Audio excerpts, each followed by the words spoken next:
Hello and welcome back to another episode of the Forge of Freedom podcast. I'm your host, Alex Ooley, and today I'm joined by NRA Board of Directors member John Richardson and also the man behind the Only Guns and Money blog. John, welcome back to the show. Thank you. I mean, you and I spoke last year, so this is like the first anniversary That's of right. me being on the board. So yes. Yeah. So last year in Atlanta, it was your first meeting as a board member. This is now your second here in Houston, right? Correct. So we're going to talk a little bit about what's going on with the internal workings of the NRA and also kind of your perspective about what it's like to be on the board of directors, what's different than you expected, what's the same, and Be glad to. and talk about some of the lessons learned in that regard. So if you don't mind, just briefly, most of our listeners know who you are. This is the fourth or fifth podcast I think we've recorded together by now. Something like that, yeah. But if you don't mind, just do a brief introduction of yourself. Talk a little bit about the blog, what your involvement with the NRA, and why you ran for board of directors. Sure. I have the blog, No Lawyers, Only Guns and Money. No offense to Alex here being a lawyer. But I was a financial planner for many years, retired. I've had the blog since 2010. I was back in the heyday of blogs, and I started reading all these blogs and said, hey, I can do that. And so I did. And towards, let's say from 2019 on, I got to be well known for talking about the inner workings of the NRA because I had people that would send me information to get it out. And finally, about July of 2024, a friend and I, my friend Todd Vandermite, who's on the board now, and we got to talking and said, why don't we run? And I had a chat with my wife and I said, I think I can do more on the board to correct things than off the board. And so we threw my name in the hat. I literally was shocked to be nominated by the nominating committee, given my background. And then I also ran by petition, and I made that by the skin of my teeth, thanks to Hurricane Helene. We got our mail restored on Thursday. I got enough signatures in hand to qualify by Friday. I overnighted it on Saturday, and the cutoff was the next Tuesday. Oh, wow. So I was one of two candidates running both by petition, which for me was incredibly important. Mm-hmm. And the reason was it was that the members put me on the ballot, not a committee of the board. Yeah. And some people I don't think realize the significance of that, because there are two ways, right, which you've just described, how to get onto how to get into the election by petition or by nominating committee. And the reason that it was a big deal for you to get on by both was, one, you have sort of the endorsement of the membership to get on by petition. But the nominating committee for a long time had been sort of a protective layer for the inner workings of the NRA and some of the corruption that had been occurring. And so you were not exactly an unknown outsider or somebody who had been an unknown critic of the NRA. I was a known critic. You were a known critic. You could have knocked me over with a feather when I found out. I literally was on a hunt in South Africa, and I get this email saying, you've been nominated. I'm like, what? And then this past year, it was due to the New York AG, the law case, the final judgment from the New York Attorney General's case. We opened it up so you didn't have to you could go and get electronic signatures. Petitions electronically, which was not available to me in 2024 when I ran by petition. Everything had to be pen and paper and original wet signature, everything. Now you could do one or the other or both. Yeah. So you got on by petition and by nomination, but that doesn't mean you're elected, right? That just means you're on the ballot. I'm just on the ballot. And that year, and in 2025, we had 49 people on the ballot. Okay. And to fill 25 positions, it's a third every three? It's a third, but I think we were filling. There may have been a couple extra spots. Because of resignations and stuff, I think we were filling, 25 full 3-year terms. Mm-hmm. I had a couple or two-year terms and like 2 or 3 1-year term. So we had a total of eventually 30 spots to fill. And one of the reasons that we had as many candidates as we did is, number one, they had to put more new candidates on the ballot. Plus, we ran 12 to 14 people who were on the ballot strictly by petition. And that was an organized campaign. And of the reformers, we did really well. We had 20 out of 30. Yeah. So you were elected. Known reformers. Right, right. So you were elected as part of this NRA 2.0, this reform effort. Absolutely. And what did, and I want to say too, I want to plug your blog again here. You still contribute to the blog and talk about, there are some things you can't talk about on the blog. There are things I cannot talk about. But you still talk about a great deal about what's going on with the NRA. And I appreciate that you use that as sort of an outlet to keep people informed, whether they're members or not. Absolutely. Yeah. You and NRA in Danger were sort of the two sources at the time to find out what was happening with the NRA. And I do have some constraints now. I mean, one of the things I always preached in my blog was fiduciary duty. Mm-hmm. I want to call the old guard. Many didn't understand. I'm just going to say they did not understand fiduciary duty. Mm-hmm. And you have a duty of care, a duty of obedience, and a duty of loyalty. And before I was on the board, if somebody slipped me a memo that was listed privileged and confidential, I had no problem. They were talking about it and printing it. Now that I'm on the board, I can't. Right. And if it's something that's been said in executive session, I can't. And given, I'm on a number of committees, and one of which is the audit committee. So virtually everything we do in audit is in executive sessions. Yeah. So I can't talk about it in detail. Yeah.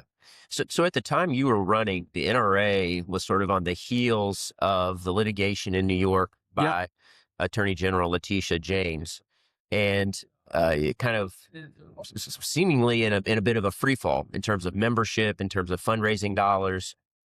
The good news is it seems like that's been addressed, that the NRA's kind of gotten its budget under control. Absolutely. That I think the reform effort has had a significant impact to some degree in that regard. But when you were running, I know you had a certain goal or maybe a vision about what you might be able to help accomplish when you were running. Exactly. Talk a little bit about that, and then talk about how that has changed or what was different than what you expected. Well, one of my key things running for the board was that we needed more transparency for members. At that time, if you were a member and you wanted to see the bylaws, you could not go online and get the bylaws. Literally, the only place you could get a copy of the bylaws, other than requesting it from the secretary's office, was going into the documents filed in the New York case. Mm-hmm. So, I mean, that's where it was. Or if somebody took it and had scanned it and put it online, and that was it. And, bylaws change. So I had proposed a resolution at last year's meeting of the members that we put online, that we asked the board to consider putting online the bylaws, our Form 990s, which are our tax filings, to put online our minutes of our board meetings. I did ask for listening to the committees and their members, and I also said to investigate streaming our board meetings. Now, it got changed a little, and some had to change. So there were some committee members concerned about having their names listed. So once I was on the board in that September meeting, introduced a resolution that you would have the Form 990, the bylaws, the committees and their purposes or their mission statements, but we were not going to put stream live meetings because the cost was too much. It was going to be $15,000 to $20,000 to do it adequately. So for that reason, I can live with that. Mhm. And there were some committee members worried about their, I hate to say it, but they being targeted because in this day and age, if you are on the right or if you're a pro-gun person, somebody somewhere will eventually want to target you. And so I understood that. The good news is that resolution passed, and on December 2nd, if you were a member and you went to NRA.org, logged in, manage my membership, you would see under its governance information, and you would see our compliance report, which was mandated. But you will also now be able to find, if you're a member, going online, you will get the bylaws, the Form 990s, the board minutes, and some other information. So that's out there now. And I was talking with a board member at breakfast yesterday who's complaining that he could not print out the bylaws because in Board Vantage, which is our internal, very secure, court mandated, I don't know what you would call it, a way to pass documents, you can't print from there and everything's watermarked. And I said, oh, you just need to go to the NRA.org and you can log in with your membership number and you can get it. He never realized it. So that was, to me, one of my big accomplishments. Yeah. And it got passed and the board agreed, and here we are. Yeah. I remember there was a lot of discussion at the membership meeting last year about not wanting to make that sort of information public, which is a legitimate concern. Right. But at the same time, providing some transparency to the membership. And I think that's a nice compromise. And we made it so there was members only. Now, I will say the Form 990s, which was our IRS filing, it's a public document. And you don't have to, you can find that in many places other than the NRA website. You can go GuideStar or ProPublica and you will find it. Yeah. So I think it's a little bit of a mystery to many members, myself included to some degree. What does a board member do? What does it look like for you as a board member in terms of meetings that you attend, responsibilities that you have, committee assignments? And I know it looks different for every board member. It is different for every board member. But if you could give us some sense about what a board member does. Most board members have, said what committees they would like to work on and why they want to be on it, what they can bring to the committee. In my case, advancing the Second Amendment is one of my big things. So legislative policy, and then the state and local subset of that, and membership, because I know we need to be pushing. That is a critical issue for us right now, is bringing people back, those who have left. Right. And then also I did hunting and wildlife conservation, and I will admit we will meet maybe once a year on that. And then I got elected to the audit committee, which is a different committee in the sense that is a committee of the board. And under New York nonprofit law, that means we can speak for the board and we can bind the board by our decisions. We have the authority, through our decision, through what we do to bind the board. Yeah. And so and we are all elected by the board. So that really has been my most critical committee. And in terms of engagement, you could be elected to the board and do almost nothing. You could. Yeah. There have been historically many board members like that. And I will say that in this past year, there were people who were on the board who knew they were not going to run again and said, I really don't want any committee assignments. And to me, that was almost sacrilegious, because you were elected to the board for a reason, and the reason was to represent the members. And if you were not, I mean, maybe you were a competitor, maybe you were interested in finance, maybe you were interested in legislative policy, but not the real work of the board is done in the committees. The best way to explain the board as a whole is we're like a legislature. And looking at it as a legislature, probably the best way to do it, in that fact that there are people whose concern sure is the NRA overall, but their specialty is competition. I have no clue about high power rifle rules, and I don't understand why there's a high power rifle committee and an F class high power rifle committee.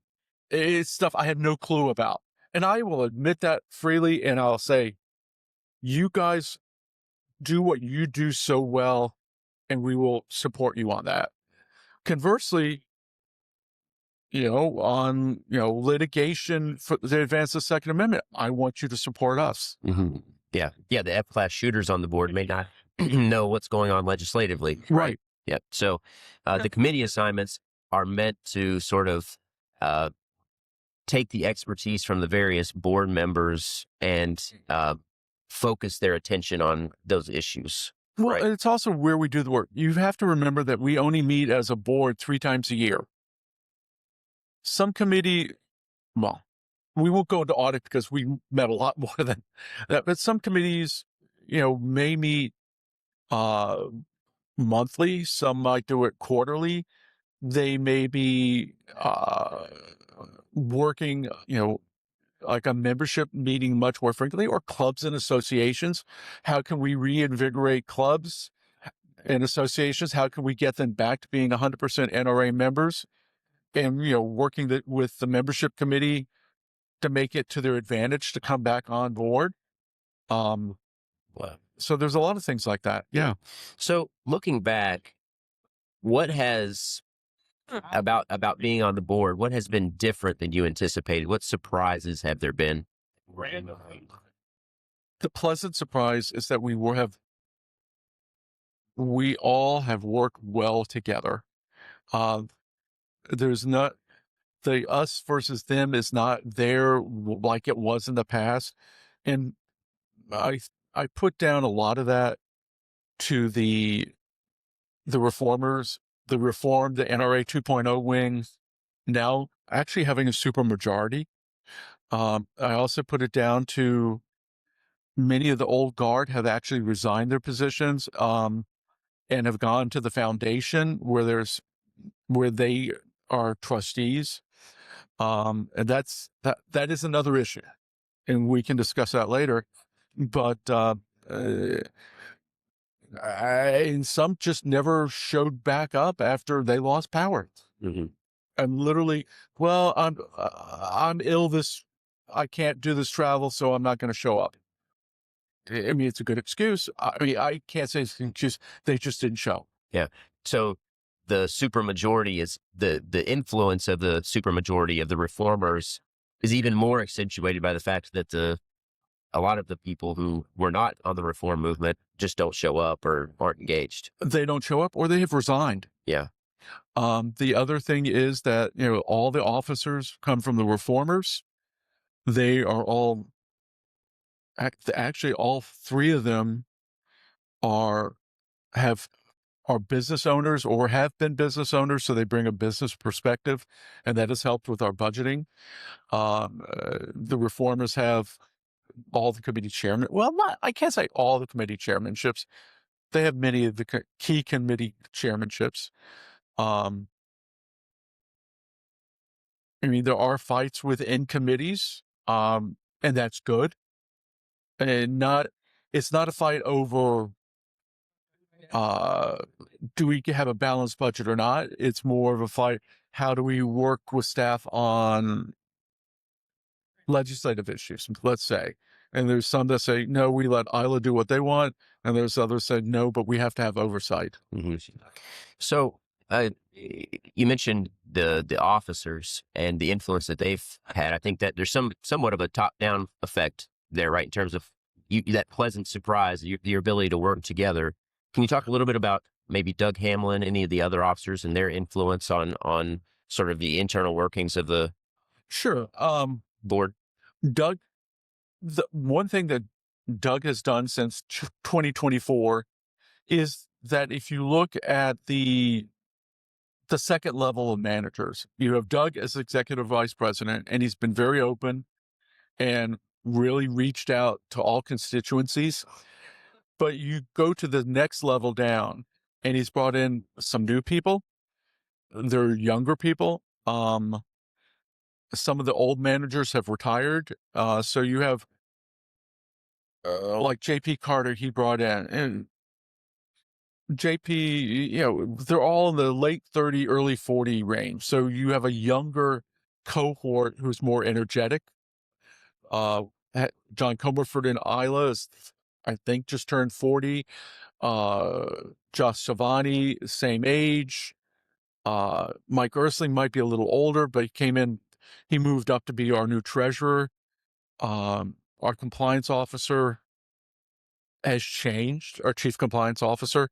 And in that change, we literally, how we reconfigured it, we met all the court requirements and saved $1 million in salaries and other benefits. So it's all working together well. Good.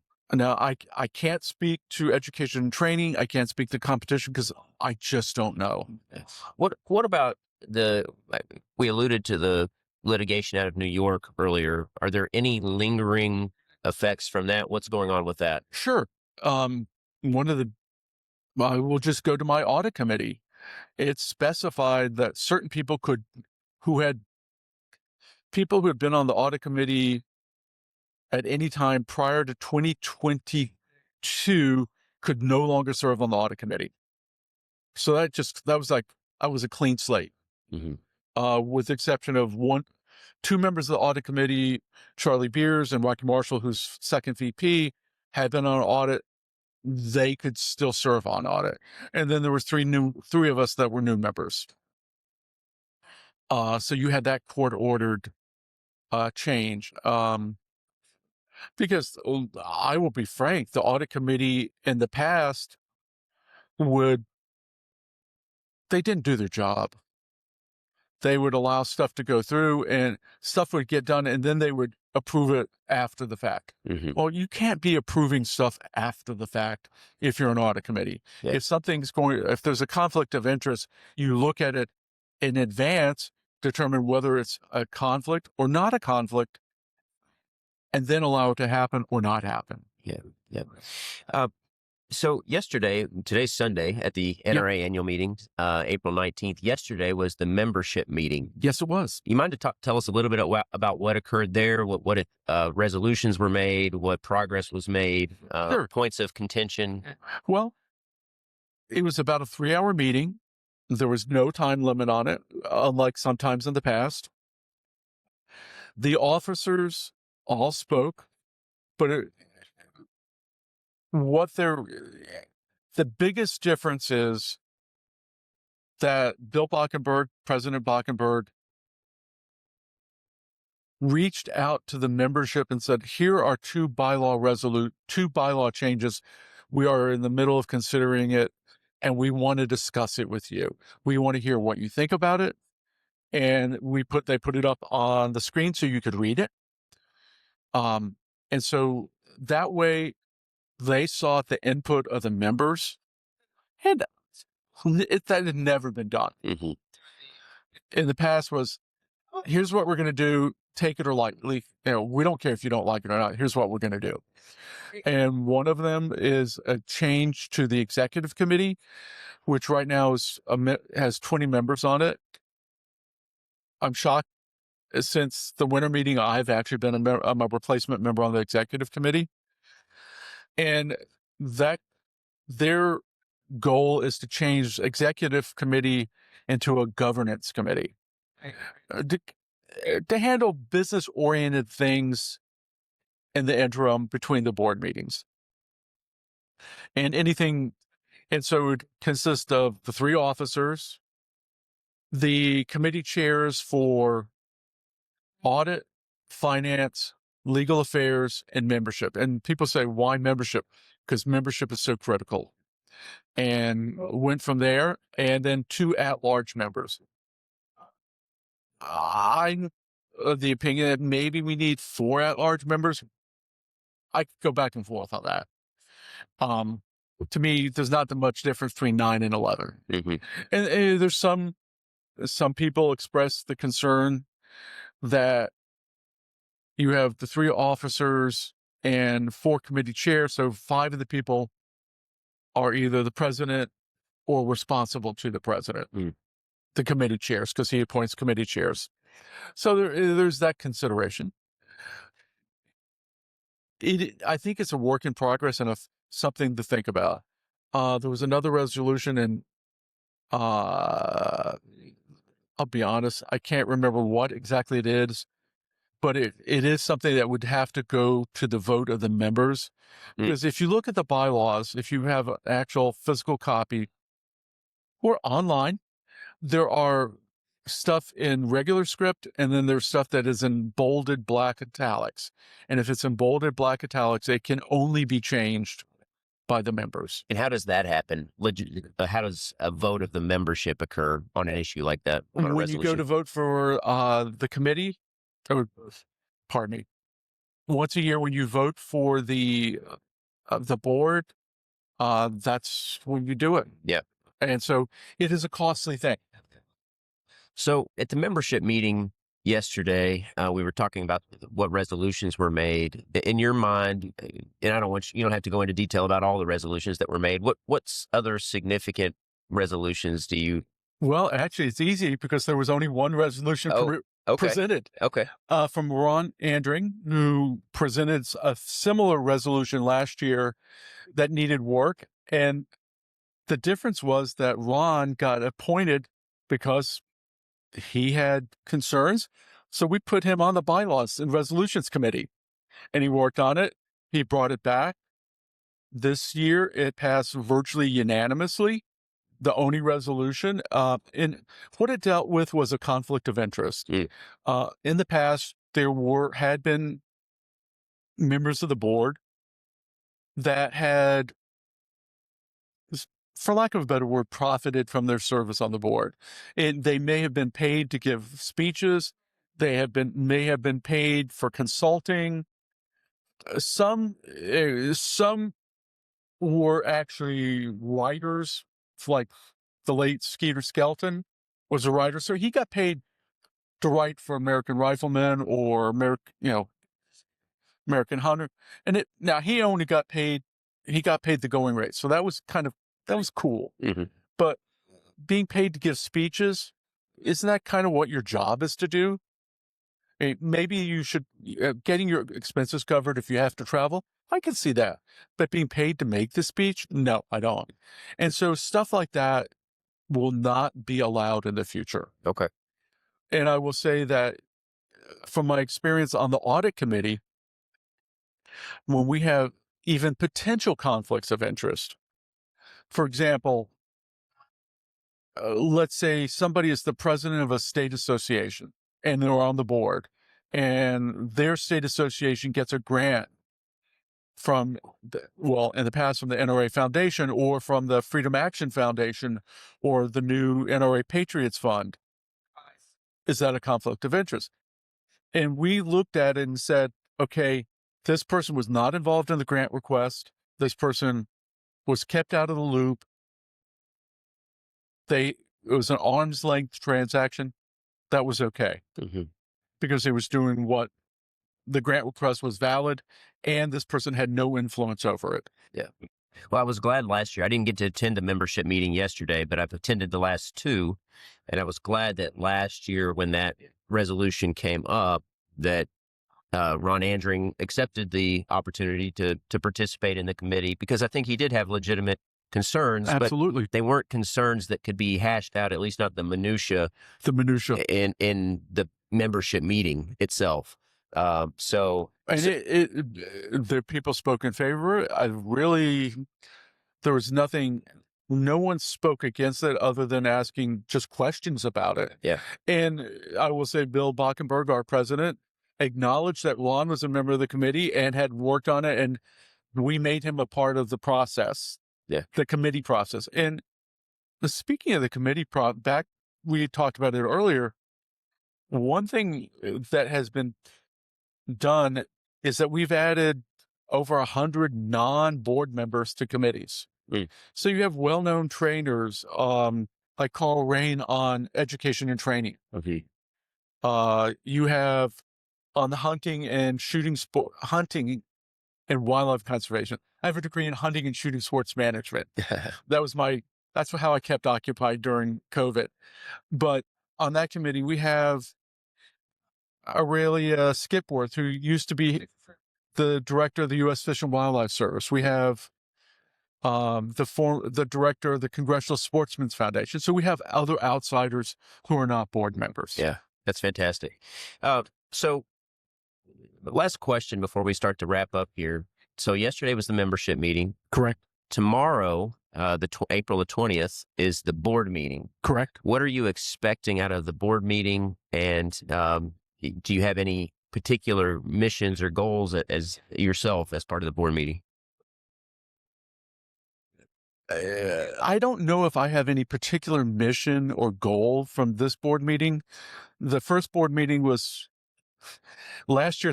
That first board meeting that I attended went from 9 a.m. with breaks, for coffee and lunch and dinner, to 11:58 p.m.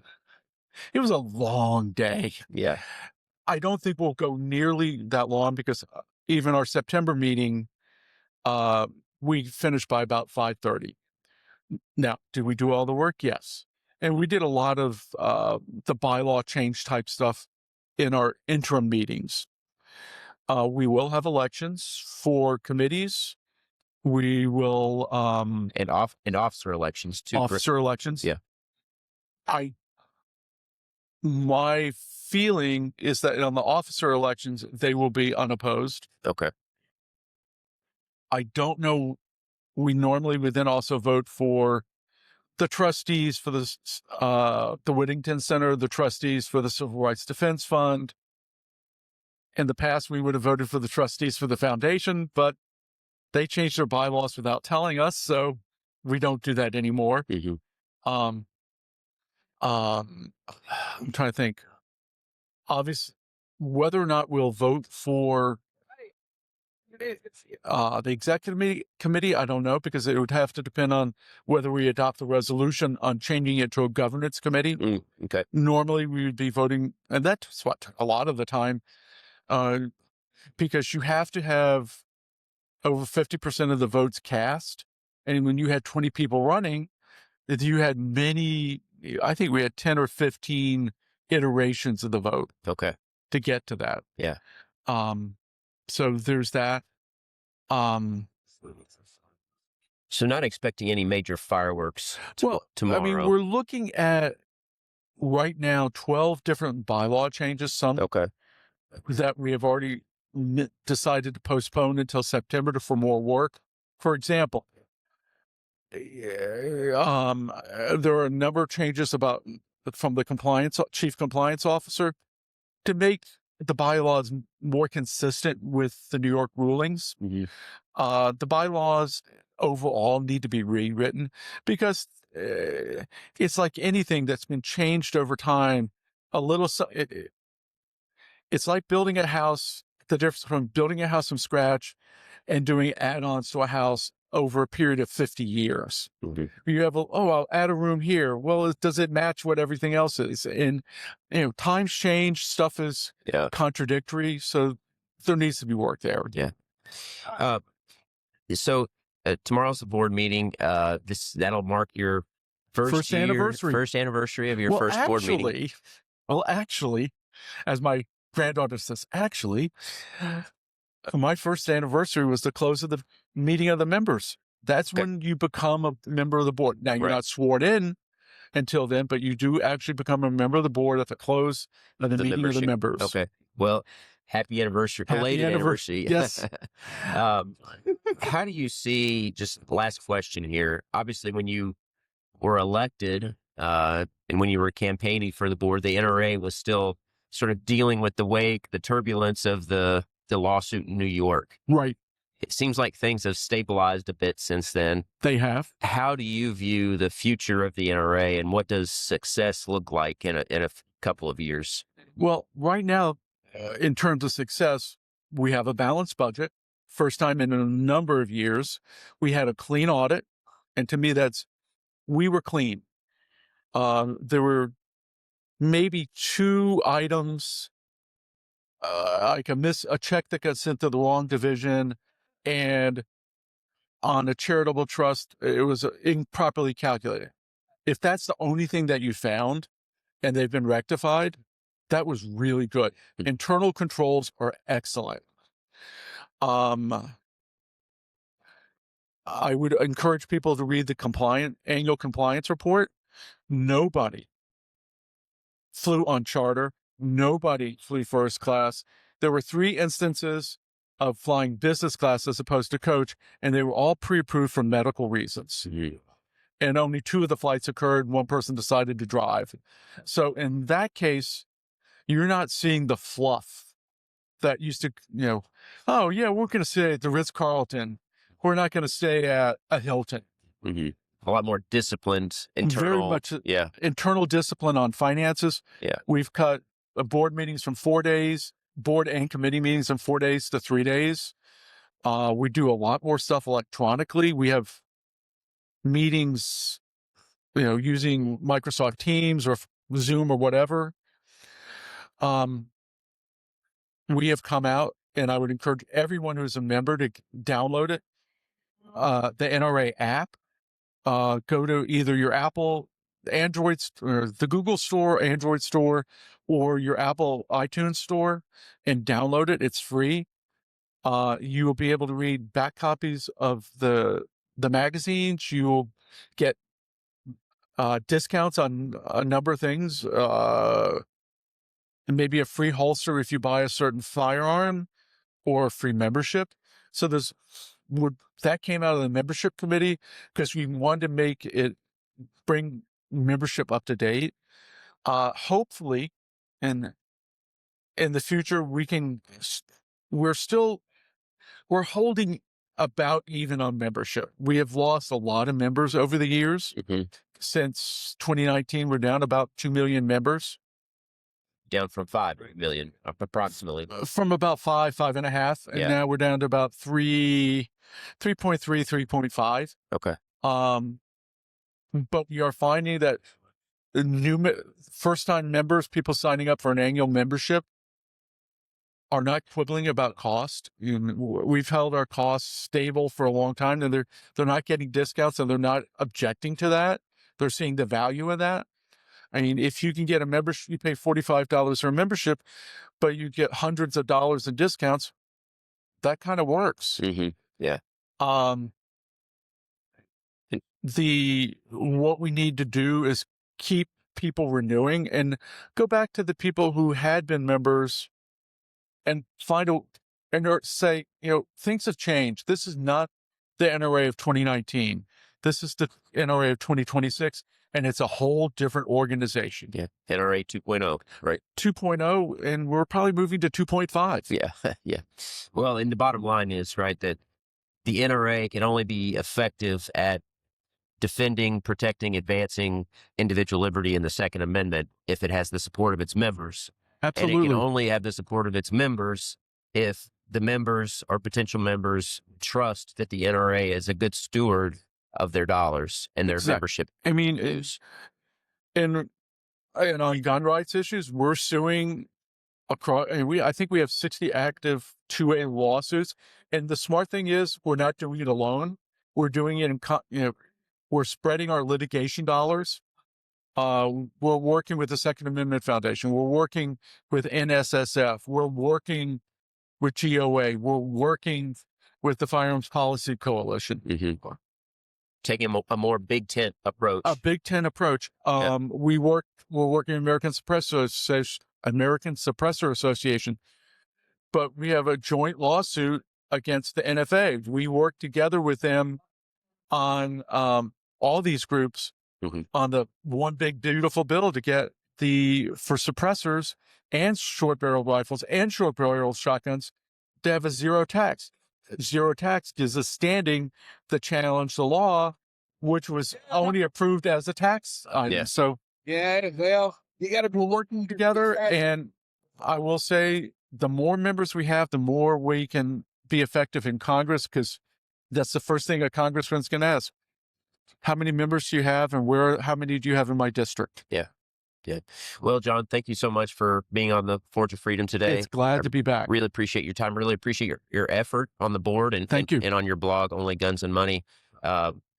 Happy anniversary. Thank you so much. Yeah. And I hope you keep up the good work. You got a couple years left. 2 more years. And hopefully you see that it's worth your while and decide to run again. Well, one of the things I really made an effort of this year, and I thought it was incumbent upon me, is I nominated 4 people. And I lowered the age of the board by doing it. And one person who should have watched sometime later today, James Cruz, is 33. I know we have another board member who just got elected, who's 25, and another board member who I met yesterday who's 30. So we are lowering the overall age from above Medicare age to maybe if we could get down the average age to 60, we would be doing really good. Right. Yeah. Well, hopefully continue to make progress in that area and in many others. I think it's evident, if you pay attention, that the NRA is being more disciplined. He is being a better steward of membership dues. And I think there's reason to be hopeful for the future of the NRA. Yep, there is. All right. Well, thanks again, John. I appreciate your time here today. Thank you, Alex. And thanks to everybody for tuning in. I hope you enjoyed the show. I want to thank Beretta Holding for sponsoring the Voices of the Second Amendment here at the NRA Annual Meeting in Houston. As always, you can find the podcast on YouTube, Rumble, Facebook, and X, and all the most popular podcast streaming platforms. Until next time, remember, you are the Forge of Freedom.